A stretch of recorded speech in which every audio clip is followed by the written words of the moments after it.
இன்றைக்கி நம்ம வந்திருக்க இடம்னு பார்த்தீங்கன்னா தருமபுரி இருக்கிற கவிதா மெஸ் தாங்க வந்திருக்கோம். இந்த ஹோட்டல் லொக்கேஷன் வந்து பார்த்திங்கன்னா தருமபுரி 4 ரோட்ஸ்லேருந்து GH4 ரோட்டில் வந்து பார்த்திங்கன்னா அமைஞ்சிருக்கு. இந்த ஹோட்டலோட ஸ்பெஷல்னு பார்த்தீங்கன்னா வெஜ்ஜு நான்வெஜ் ரெண்டுமே ஸ்பெஷலாக இருக்குது.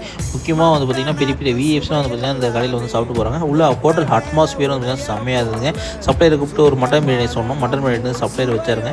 அதை வச்சோடனே இலையில் போட்டோம். இலையில் போட்டோன்னே வந்து பார்த்திங்கன்னா திடம் மனம் சுவைன்னு சொல்கிறாங்களா, அது மாதிரி பிரியாணி வந்து தான் அனைத்தும் பர்ஃபெக்டாக இருந்தது. ஃபஸ்ட்டு பீஸ் எடுத்து செக் பண்ணோம். பீஸ் வந்து பார்த்திங்கன்னா நல்லா பஞ்சு போல் வந்திருக்கு. வயசு பசங்க வந்து வயசான பாட்டி வரையும் வந்து பார்த்திங்கன்னா எல்லாருமே இந்த ஹோட்டலில் சாப்பிடலாம். அந்தளவுக்கு மட்டன் பிரியாணி அந்தளவுக்கு டேஸ்ட்டாக இருந்தது. இதுக்கு முன்னாடி யாரா அந்த ஹோட்டலில் சாப்பிட்ருந்தீங்கன்னா அவங்க ஃபீட்பேக்ஸ் வந்து பார்த்திங்கன்னா கமெண்ட்ஸில் கொடுங்க. நான் எடுத்து சாப்பிட்டாலும் பிரியாணி செம்ம தோங்க அடி பொல்யூன்னு தோணிங்களா அது மாதிரி இருந்தது. மட்டன் பிரியாணி செம்ம டேஸ்ட்டுங்க. கூட வந்து பார்த்திங்கன்னா சால்னாவும் ஒன்று கொடுத்தாங்க. சால்னாவும் செம்ம டேஸ்ட்டு. கூட வந்து பார்த்திங்கன்னா அது இல்லாமல் ஆனியனும் வந்து பார்த்திங்கன்னா செம்ம டேஸ்ட்டாக இருந்தது. ஃபைனலாக வந்து பார்த்திங்கன்னா ரசம் சாதம் வந்து வாங்கி சாப்பிட்டோம். ரசம் சாதம் அந்தளவுக்கு செம்மையாக இருந்தது. மேலும் இது போன்ற தவிர நம்ம பேஜை வந்து ஃபாலோ பண்ணுங்கள், ஷேர் பண்ணுங்கள்.